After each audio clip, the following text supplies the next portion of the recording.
আমি এসব আর মেনে নিতে পারছি না। আমি এর প্রতিশোধ নেব, আমি প্রতিশোধ নেব। বিছানা থেকে ধড়ফড় করে উঠে বসলাম। আবার সেই একই স্বপ্ন দেখছি। এই স্বপ্নটা আমি বিয়ের পর থেকেই বারবার করে দেখছি, কিন্তু কেন যে দেখছি সেটাই বুঝতে পারছি না। কি হয়েছে তোমার?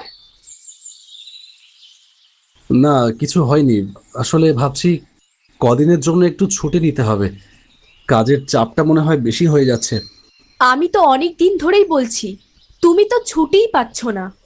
হ্যাঁ, কাজের চাপটা কদিন ধরে বড্ড বেশিই আছে, সেই জন্যই ছুটি পাচ্ছি না। আচ্ছা, আমি কথা বলে দেখছি, যদি কয়েকটা দিনের ছুটি ম্যানেজ করতে পারি। আমি যাই, তাড়াতাড়ি বেরোতে হবে, রেডি হয়নি। তুমি আমার টিফিনটা তাড়াতাড়ি গুছিয়ে দাও। হ্যাঁ হ্যাঁ, দিচ্ছি।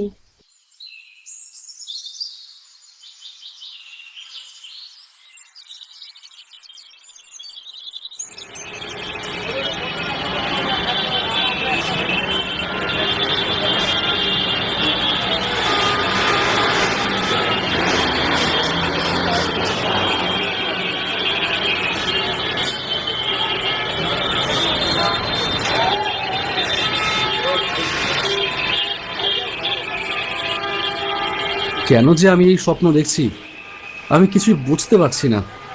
সত্যি কি কাজের চাপের জন্যই দেখছি, নাকি অন্য কিছু? নিজের সাথেই কথা বলতে বলতে হাঁটছিলাম আমি।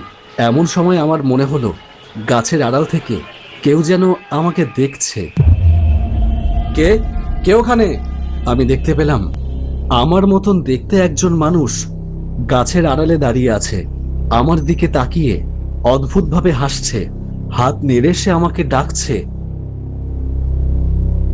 আমি মন্ত্রমুগ্ধের মতন সেই দিকে হেঁটে যেতে শুরু করি। আমার কোনো দিকে খেয়াল থাকে না। হঠাৎ একটা গাড়ি এসে ব্রেক কষলো আমার সামনে। গাড়ির হর্ন আর ব্রেকের শব্দে আমি চমকে উঠলাম। সরি সরি সরি, আমি আসলে খেয়াল করিনি।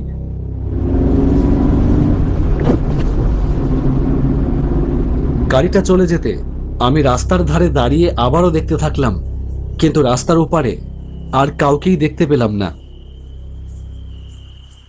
তাহলে আমি কি ভুল দেখলাম?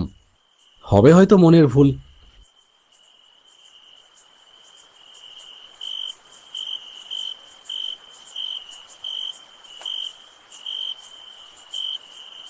বাড়ি ফিরে এসেই দেখলাম মণিমালা বসে আছে, তার মুখে চিন্তার ভাঁজ। কি হয়েছে বলো তো? সেই সকাল থেকে দেখছি তুমি মুখটা বেজার করে বসে আছো। কবে থেকে বলছি একটু ঘুরতে নিয়ে চলো, তুমি তো পাত্তাই দিচ্ছ না। ঘরে একদম ভালো লাগছে না। আরে, তোমাকে তো বলেই গেলাম আজকে অফিসে স্যারের সাথে কথা বলবো। কথা হয়েছে, কাজের চাপটা একটু সামলে নিয়ে 1 সপ্তাহ পরেই আমি ছুটি পাবো। তখন ভাবছি সপ্তাহখানেকের জন্য তোমাকে নিয়ে একটু সুন্দরবন থেকে ঘুরে আসব। এই বর্ষাকালে সুন্দরবনে ইলিশ উৎসব হয়। সুন্দরবন? এই কবে যাবে? কবে যাবে বলো?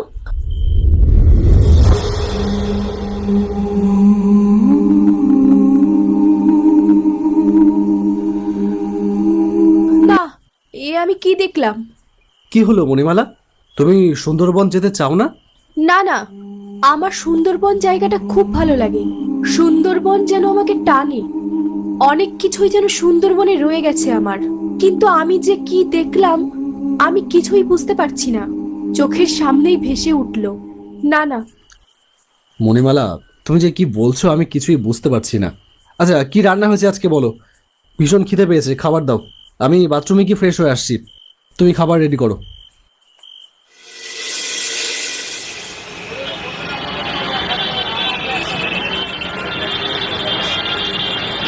পুরো 1 সপ্তাহের ছুটি? বাবা, বউকে নিয়ে হানিমুনে যাবে মনে হচ্ছে, তাই তো? সেরকমই একটা ছোটখাটো চেষ্টা করছি স্যার।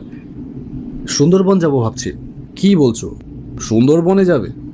সমুদ্র পাহাড় নয়, হানিমুনে যাচ্ছ বউকে নিয়ে সুন্দরবনে? সুন্দরবন আমাকে অদ্ভুত রকমভাবে টানে। আর তাছাড়া ইলিশ উৎসব মণিমালার খুব প্রিয়। বর্ষার ইলিশ উৎসবের জন্যই যাব ভাবছি। নতুন বিয়ে, হানিমুনের ব্যাপার না বলবো না। ঠিক আছে, তোমার ছুটিটা আমি মঞ্জুর করব, তবে 2 দিন পরে। এদিকের কাজটা একটু সামলে নাও। আমাকে ক্ষমা করে দাও, আমি ভুল করেছি। আমাকে ক্ষমা করে দাও। মণিমালা, মণিমালা, আরে বাবা গেলে কোথায় তুমি? মণিমালা, গামছাটা দাও, ভিজে গেছি। দরজাটা এরকম খুলে রেখেছো কেন? আরে ঘরে তো চোর ঢুকে পড়বে।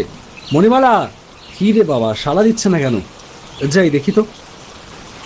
মণিমালা, কতক্ষণ ধরে ডাকছি তোমাকে, সাড়া দিচ্ছ না কেন? আমি মণিমালার গায়ে হাত দিতেই সে আমার দিকে তাকায়। কে মণিমালা? আমি মণিমালা নই। মজা করছো তুমি আমার সাথে? মণিমালা,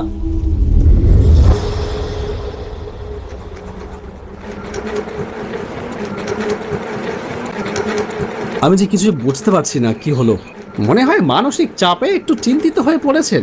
ওনাকে নিয়ে একটু বাইরে থেকে ঘুরে আসুন, দেখবেন সব ঠিক হয়ে যাবে। হ্যাঁ, আমরা কিছুদিনের জন্য সুন্দরবনেই যাচ্ছি। বেশ বেশ, ঘুরে আসুন।